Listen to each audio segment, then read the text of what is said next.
Welcome to episode 2 of the Grease Goblins Rereads. In today's video, we're going to be hitting Jaime 1, A Storm of Swords. So this is really like the first real chapter outside of the prologue, and it's very much a surprise chapter because Rhea wanted to say hi. She's gotten into this really bad habit of jumping on my desk as soon as I record, so that is her little introduction into the video.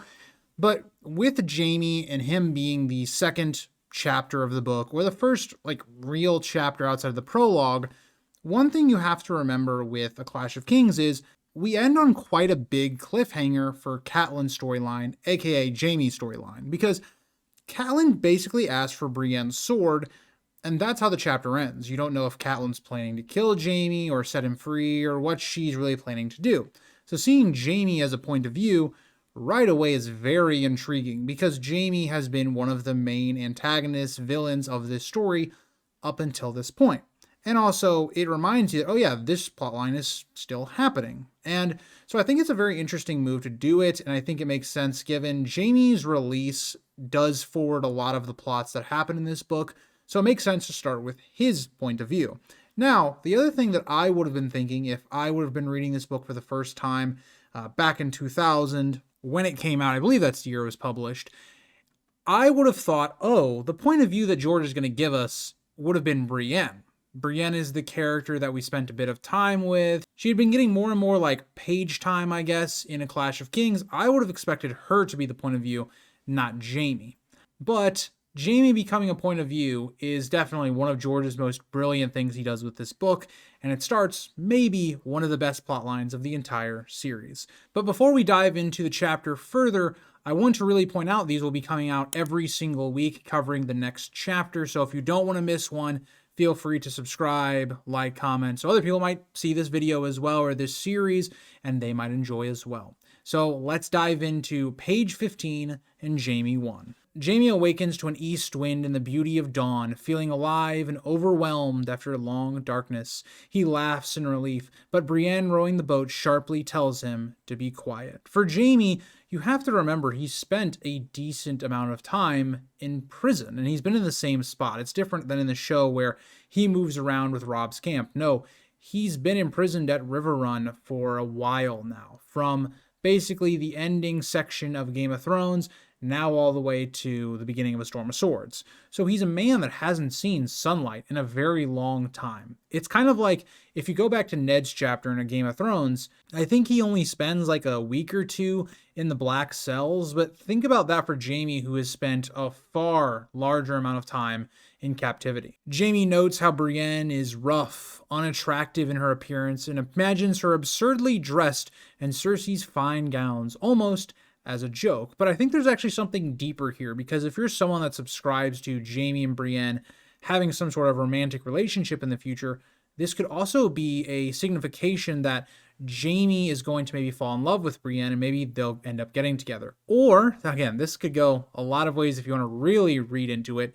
Brienne will be the person to strike down Cersei and take everything that she holds dear. She could be the younger, more beautiful person that is said in her prophecy that we learn of in A Feast for Crows with the Maggie the Frog prophecy thing. There's a lot you can say with that, so I'm not going to say much, but just know there could be a lot of interpretations of the way this chapter starts. But despite all of this, Jaime does recognize that Brienne is quite strong. She has been rowing basically the entire night, and she doesn't seem to be stopping. She has powerful arms and legs and endurance as she rows tirelessly. His cousin, on the other hand, Sir Cleos, struggles on the other oar, unlike Brienne, who shows absolutely no fatigue. Jaime observes that though she looks like a peasant, she speaks like some highborn and carries weapons. And this is the weird thing for Jaime is he probably hasn't seen this very often, where a woman is not dressed in, dresses and silks, whereas Brienne, she's dressed in armor. She's dressed in traditionally men's clothing. So obviously you'd be thinking, oh, well, is she just a peasant, a poorer person? No. Jaime wonders if she can actually fight and plans to test her once free of his restraints, as Jaime is bound in chains at wrists and ankles, restricting his movement. He recalls joking that his Lannister word should have been enough instead of chains. Because that's the thing, it's if you're setting Jaime quote-unquote free, you'd think, oh, well, you have to be trusting him. But even Jaime knows Catelyn's not really trusting Jaime. She's trusting in Brienne to carry out this expedition and journey to get him to King's Landing, and also Tyrion. But there does leave some questions, because with Catelyn's chapter, we have no idea how Jaime actually got out of Riverrun. How did he actually escape? And so we get pieces of that here with Jaime.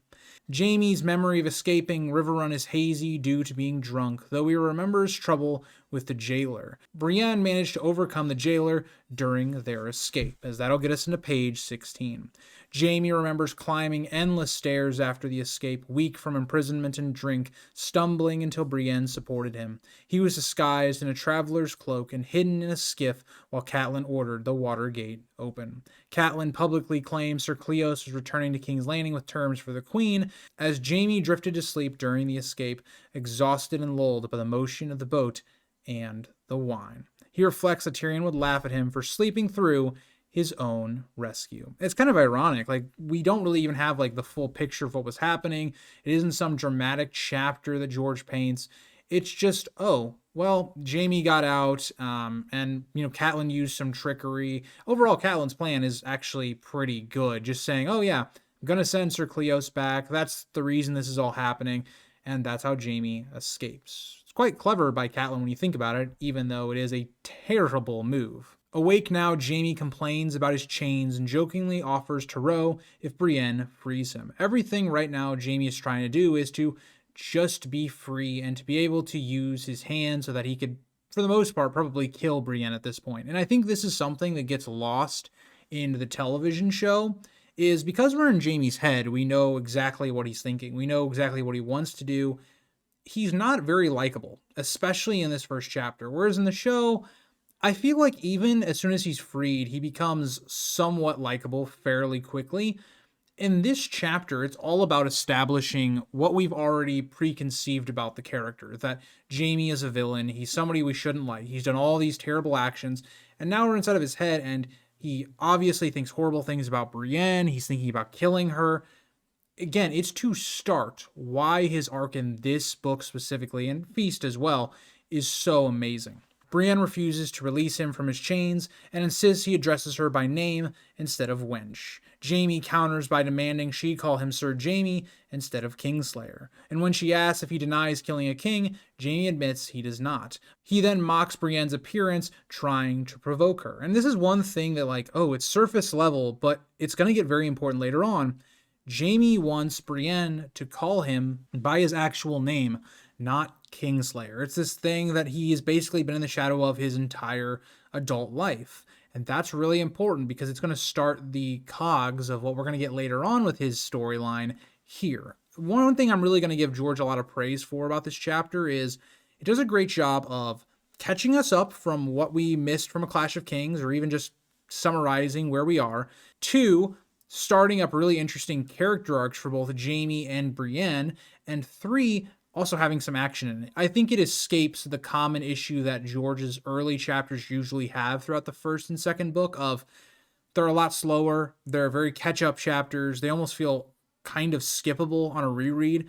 This is not one of those. Sir Cleos nervously reminds Jaime to behave courteously, but Jaime internally dismisses Cleos as weak and unimpressive despite being family through his Aunt Jenna. Cleos had agreed to carry Catelyn's message to Tyrion in exchange for his freedom, but Jaime recalls the vows Catelyn forced him to swear before releasing him. With Brienne's sword at his heart, Catelyn made him swear never to take arms against Stark or Tully again. He also swore to make Tyrion honor the promise to return her daughters safely. She demanded the oath on every part of his honor and by the lives of his family, threatening death if he refused. Jaime remembers feeling the sword point press through his rags as she forced the oath from him. As we get into page 17, Jaime then questions the value of oaths sworn while drunk, chained, and threatened, dismissing both the High Septon and the gods. So I really want to talk about this section because I think it's actually very important, especially the differences from the book and the show. Whereas here, Jaime really is just, oh, you're either going to agree to Catelyn and what she's saying in her terms, or Catelyn's going to kill Jaime. That's the implication here. There is no middle ground. So I think that's really important because in a lot of ways, Jaime's oath shouldn't hold up because he's being threatened with death. But at the same time, you can understand it from Catelyn's point of view. And that's what I think is so great is when we're in Catelyn's head, we totally understand all of this. But then you go to Jaime's point of view and you go, huh, this is kind of peculiar. You're making a man swear a bunch of oaths while threatening him with death and pointing a sword in his face. It is interesting because it's going to lead to the main thing of Jaime's arc in one of the best chapters of the series where he talks about oaths and how it's impossible to keep all of them. It's interesting that in the first chapter, George establishes that in the way that Jaime kind of thinks about them.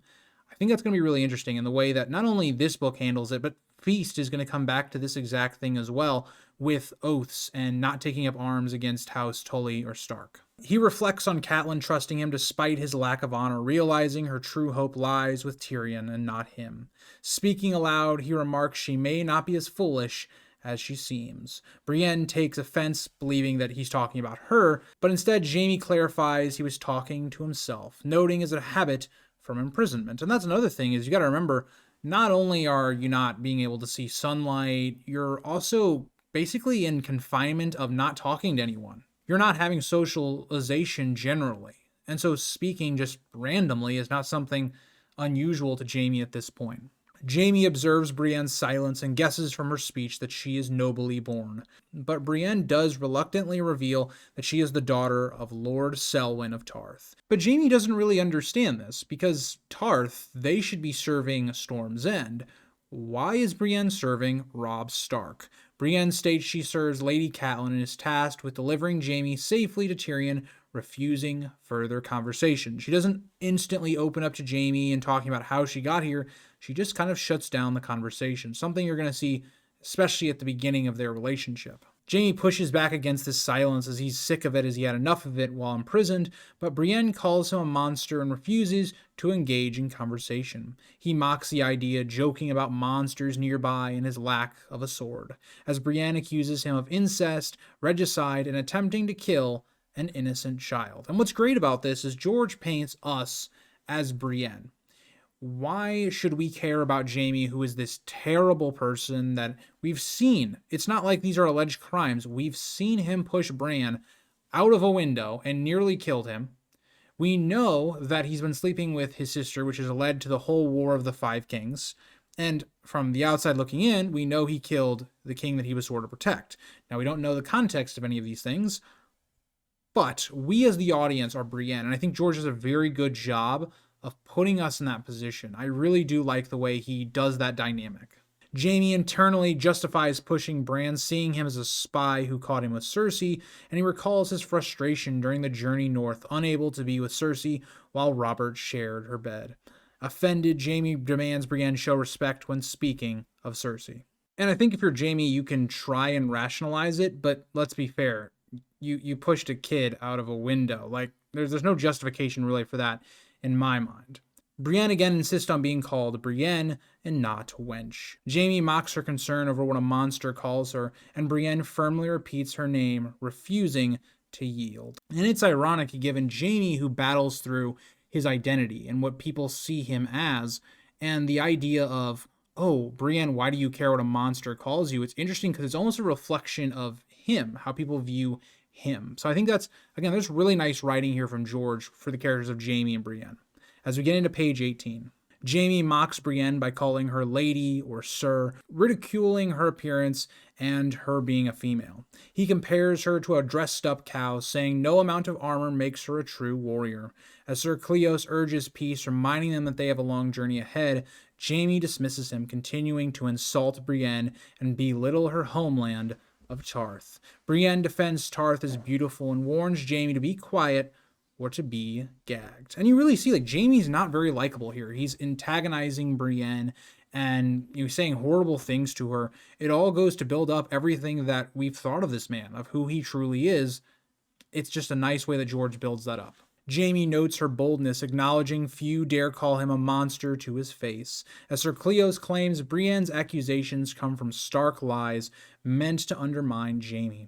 Jaime internally mocks Cleos, recognizing him as foolish. Cleos insists no true Kingsguard would harm a child, praising Jaime's honor. And Jaime privately admits regret over pushing Bran, especially since the boy didn't die. And it doesn't come from a place of Jaime feels bad because that was a horrible thing to do. It's more that, like, it didn't really have the effect he was hoping it would. Like, it just got Cersei more on his case.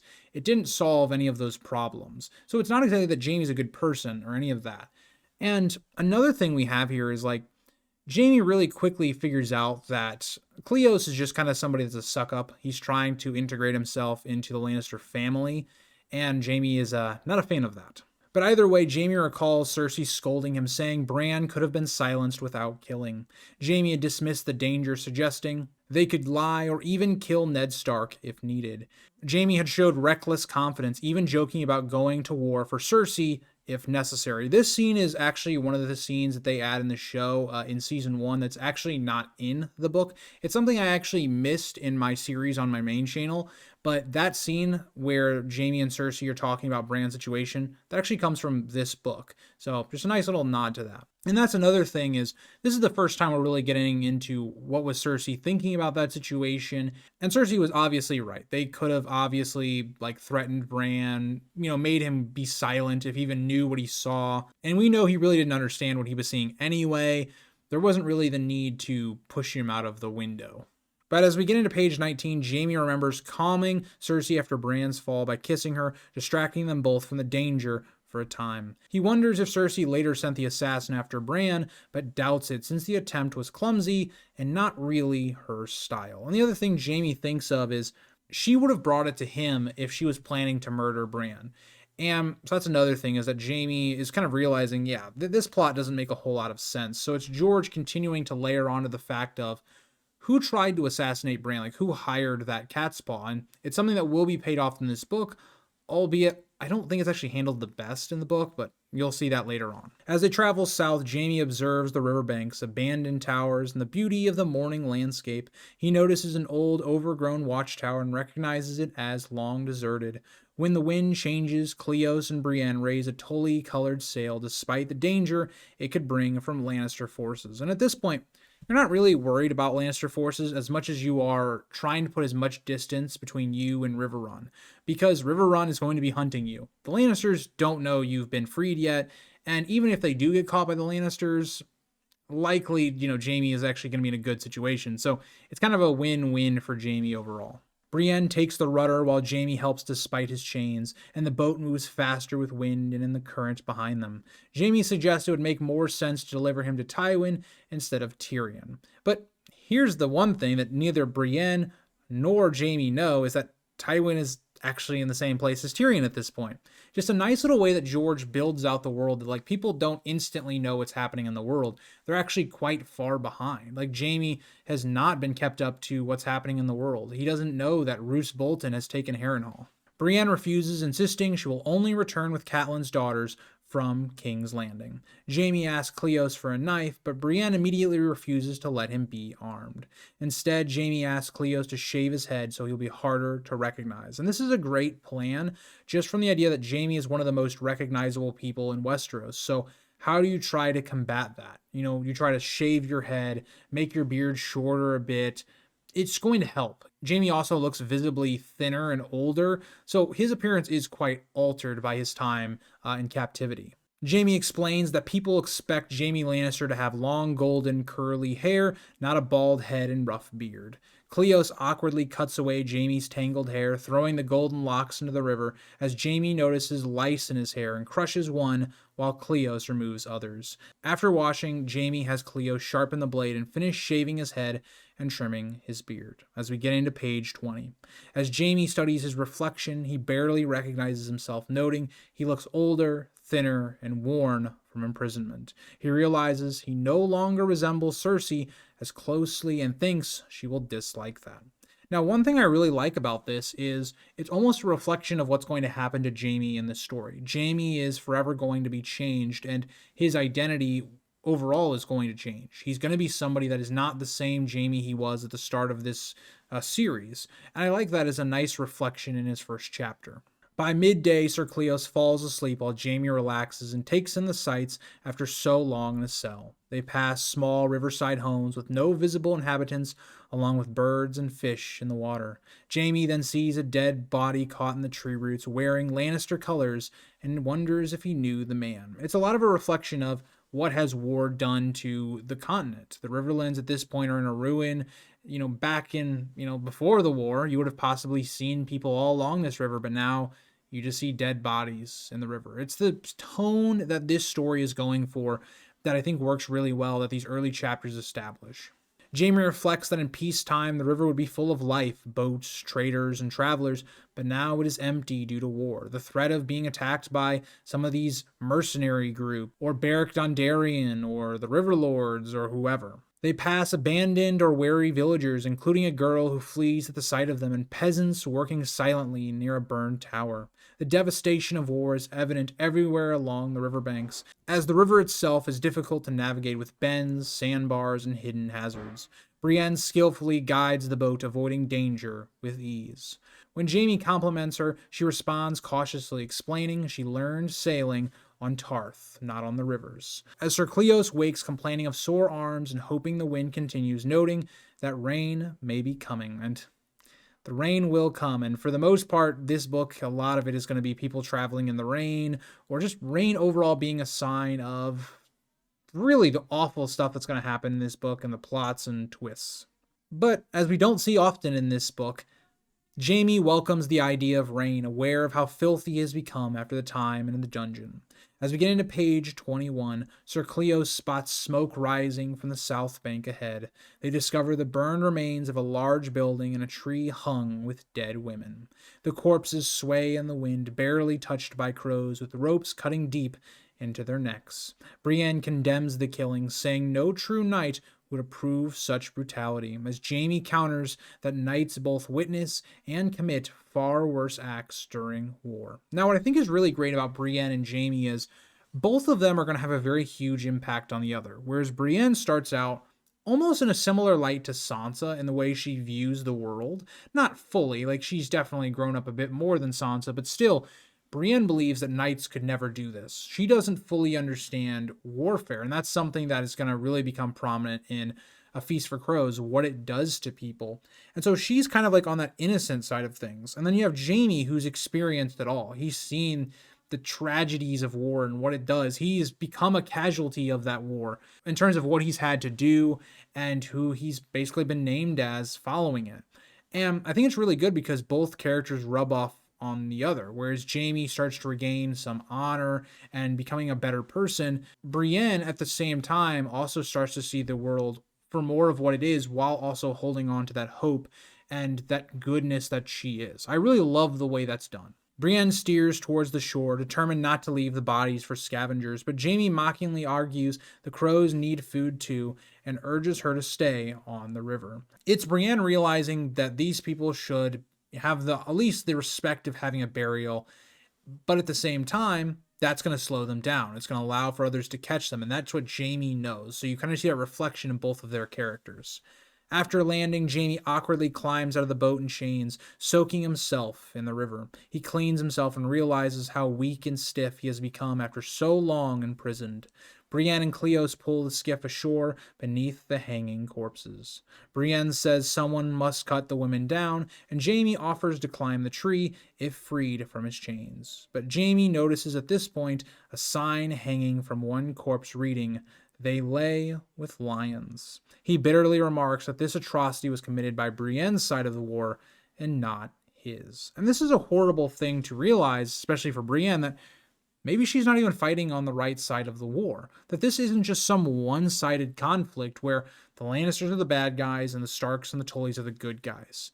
It's something that, especially in book 2 and really in book 3 and 4 and going forward, George tries to show us that men commit all sorts of atrocities, and this is just part of that. It's Brienne being awakened to that possibility. Cleos recognizes the place as an inn where members of his escort once stayed. The building had been completely burned with only charred ruins remaining, as Jaime assumes the women were killed for serving or sleeping with Lannister soldiers, branded as traitors for giving them food, drink, or affection. As we get into page 22, Jaime suggests the killings may have been ordered by Lord Bracken, whose lands they are in and who has reason to hate the Lannisters. As Sir Cleos proposes other possibilities including Mark Piper, Beric Dondarrion, or Roose Bolton's forces. And yeah, it could have been any of these, obviously. It could have been a revenge for what the Lannisters have done. Remember, the Lannisters started the war by doing this exact thing. And so in a lot of ways, it's the river lords or whoever taking their revenge on these people. And that's not the way things should be done. These people were innocent. Why should they be killed for serving men? How is that some sort of treason? And I think that's some of the great writing of the chapter. Cleos Frey then informs Jaime, because Jaime doesn't realize this at all. He believes Roose Bolton was defeated, but Cleos notes that Roose was defeated but not destroyed and may now hold Harrenhal. Jaime is troubled by this, warning Brienne that the key routes like the Trident and King's Road may now be watched. How do they get to King's Landing without being spotted? You have to deal with Beric and his gang, and you also have to deal with, well, the Northmen and the Riverrun men. Brienne shows brief uncertainty but insists Jaime is under her protection and she will defend him no matter what. Jaime doubts this would deter enemies and mocks her claim of being his equal in combat, as Brienne defends herself, saying she was chosen for Renly's Rainbow Guard. And let's talk about a couple things here. So the first thing being that, yeah, obviously people are not going to be, turned away if Brienne is defending Jaime. It's a nice sentiment to have, but if 30 guys show up, Brienne's screwed. The other thing here being Brienne being part of the Rainbow Guard is that Jaime doesn't really take this seriously because, well, it's Renly. People didn't really take him all that seriously even when he was at court. So this is something that Jaime just doesn't really accept that much. He needs to see Brienne as a capable fighter or something like that to respect her. Jaime ridicules her again, comparing her to other women, insulting her appearance once again. Angered, Brienne ends the argument and focuses on burying the dead. She climbs the tree and cuts down the corpses while flies swarm and the stench worsens. Sir Cleos complains about the effort and lack of proper tools for burial, as they don't have like a shovel or anything like that. But at this, suddenly Brienne spots danger and urgently orders them back to the boat. As we see, this delay has caused the rivermen to catch up with them. They rush to leave, with Jaime struggling due to his chains and needing help aboard. Brienne quickly sets sail and has Cleos row to increase speed, as Jaime watches upriver and identifies the approaching sail by its colors, muddy red and watery blue, as men from, obviously, Riverrun have been sent to capture them. And this is not a good sign, especially given the fact that they're going to have a lot more men. They're going to be able to catch up to you. What do you do? As we get into page 23. Brienne silently pushes herself to row faster as the pursuing sail disappears and reappears around bends in the river. Because for a while they play like cat and mouse. They can see each other for a little while, then maybe not so. Jaime jokes that perhaps their pursuers will stop to bury the dead women, though he dreads returning to captivity. It's this taste of freedom, and now it's looking like it's going to fall apart. And now, because he's escaped, he might even be punished for this even worse. For over an hour, they weave through the river, briefly hoping they escaped before spotting the sail again, as Sir Cleos panics while Brienne orders him to keep rowing. Jaime studies the approaching ship and identifies it as a river galley with 18 oarsmen, likely carrying additional fighters as well. And obviously, and also men to shift out. If these people are rowing for a few hours straight, switch them out for another. It's more likely they have 20 to 30 men on board. Jaime tells them they can't outrun it because of its speed and larger sails, and Cleos is horrified by the numbers because Jaime realizes, if we're going to defeat them, at bare minimum, we all have to kill 8 men, 6 at minimum. Jaime raises his chained wrists and again asks Brienne to free him so he can fight properly. But Brienne ignores him and rows even harder. Jaime reasons the enemy crew must be exhausted from rowing all day and believes they could still kill many of them in a fight. But at this point, it's not looking likely because once those men see them, they're going to have some renewed strength. And that's also doubting that they're not having substitute people being put in through the night. Cleos doubts they can defeat so many men, and Jaime responds that victory isn't really the plan. The best that they can hope for is to die fighting with swords in hand. As Brienne stops rowing, furious, insisting Jaime remains under her protection. Jaime laughs her intensity, comparing her to the Hound, and again demands she either protect him or unchain him so he can protect himself. And honestly, at this point, it seems very reasonable. If you're going to be caught, might as well put up a fight doing so. As we get into page 24. The pursuing galley rapidly closes the distance, its oars churning the water and armed men visible on deck, including archers. Jaime recognizes their leader as Sir Robin Ryger, Riverrun's aging captain of the guards. Jaime mockingly calls out to him, joking about his shaved head. Sir Robin orders them to surrender, demanding they throw their weapons and oars into the river. But Sir Cleos urges Jaime to explain they were freed lawfully by Catelyn Stark. And Jaime tries to relay this, but obviously these men don't really care. Catelyn is not the person that should be giving these type of decisions out. This is meant for Robb or Edmure, not for Catelyn. And so obviously this isn't going to work, and Jaime knows that, but he might as well throw it out just in case. And like I said, Sir Robin rejects it, stating Catelyn has no authority in Riverrun, especially for these type of decisions. She has authority, but not to that degree. Archers prepare and fire, arrows striking the mast and sail, narrowly missing Jaime. As they approach a bend, Brienne steers towards a narrower channel between an island and the bluffs. Jaime observes her calm focus, recognizing determination rather than fear. It's something that he's had a lot of experience with, being in war quite frequently. He knows when men are scared and when they're being brave or whatnot. And so that alone, I think, changes how Jaime is viewing Brienne throughout the chapter. That she's somebody that, albeit he doesn't like, she is someone slowly gaining his respect, even if he doesn't know it yet, because she is brave. She is willing to do all these things that many other people would not be able to. With the galley close behind, Brienne orders Cleos to take the tiller. She commands Jaime to grab an oar and help steer them clear of rocks. And as we get into page 25, Jaime takes the oar, recognizing it can still be used as a weapon despite not being a sword. Sir Cleos moves to steer as they turn into a dangerous channel beside a wooded island in a rocky bluff. The area is filled with hazards, hidden snags, submerged logs, and jagged rocks along the cliff. They barely escape the archer's view as they enter the shadowed cutoff. Suddenly, Brienne jumps into the river and climbs onto the rocky bluff, leaving Jaime and Cleos alone in the skiff. And you gotta be wondering, what is she doing?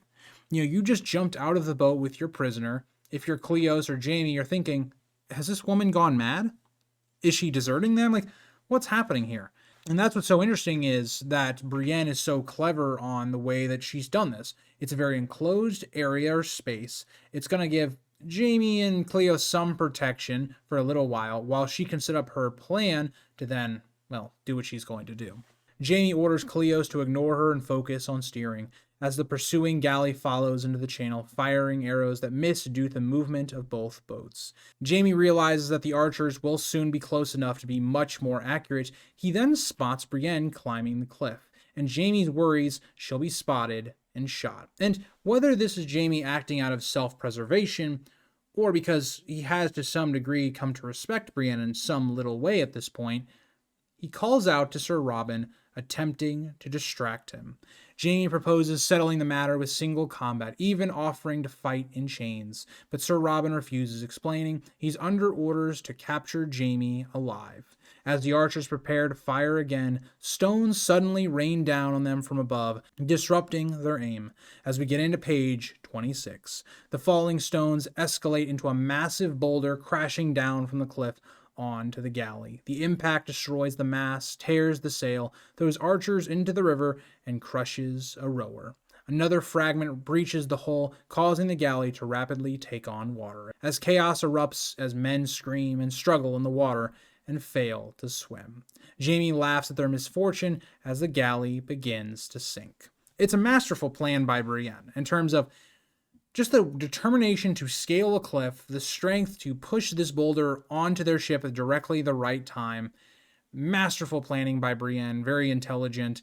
And Jaime as well played into it. They make a good team. Maybe there's some sort of respect or bond beginning to blossom. Now, it's not going to bloom for a while, but it is the starting of that relationship that I think works really well in this book and, beyond. Once clear of the channel, the threat is neutralized, and Jaime feels relieved and fortunate. He believes both the enemy and Brienne are gone, thinking the situation couldn't have gone better.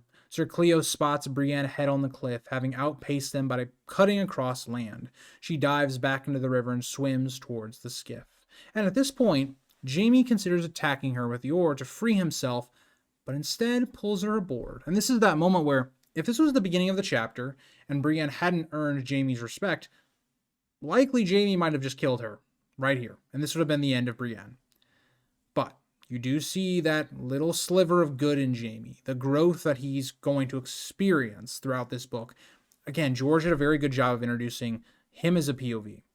Soaked and exhausted, Brienne rejoins them, water dripping from her clothes. Jaime insults her again, saying they could have escaped without her. But Brienne ignores the insult, reaffirming her oath to deliver him safely to King's Landing, as Jaime mocks her commitment to keeping such an oath, amused by her seriousness. Because Jaime is so used to King's Landing. He's so used to people never keeping their oaths, not taking that stuff seriously, not having honor. Remember, he spent most of his life in King's Landing. And just think about how Ned, a character who's very honorable, is viewed in that city.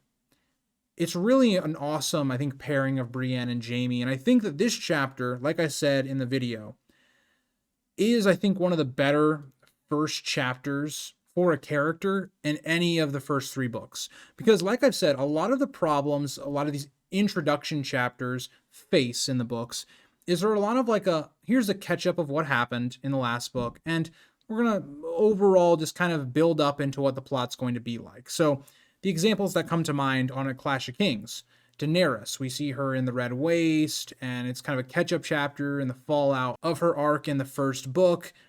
And not a lot truly happens, for her character or the plot. Catelyn in A Clash of Kings. She's my favorite point of view of that book, but yet her first chapter is kind of weak because it is just this is what happened after Robb was made King of the North. This is what Robb's campaign is going to look like in this book. This is where Catelyn's going to go in this book. But there isn't a whole lot of like a compelling narrative of that first chapter of introducing, like, say, for instance, with Jaime here, him as a character having an intense plot in this chapter. For a first chapter, it's him and Brienne trying to escape capture and having this big action sequence at the end. It's a very compelling chapter that I think has great beats of action, character writing, plot, world building. It's just a very compact and good chapter. It's one of the reasons where when I look at a chapter like this versus, say, Feast or Dance, this is one of those things that George struggles on, is how do you have a chapter that forwards the plot, forwards our characters, and forwards our world building all at the same time. And with the third book, a lot of the times, George does that very flawlessly, especially with, the other books as well, book 1 and book 2. So I really do appreciate Jaime 1. I think I'm about 4 chapters in as of recording all of this in terms of my notes and reading. This is by far, to me, the best of the first 4 chapters overall. So thank you guys all for watching. Stay tuned, and we'll be back with Catelyn 1: A Storm of Swords in next week's video. Bye, guys.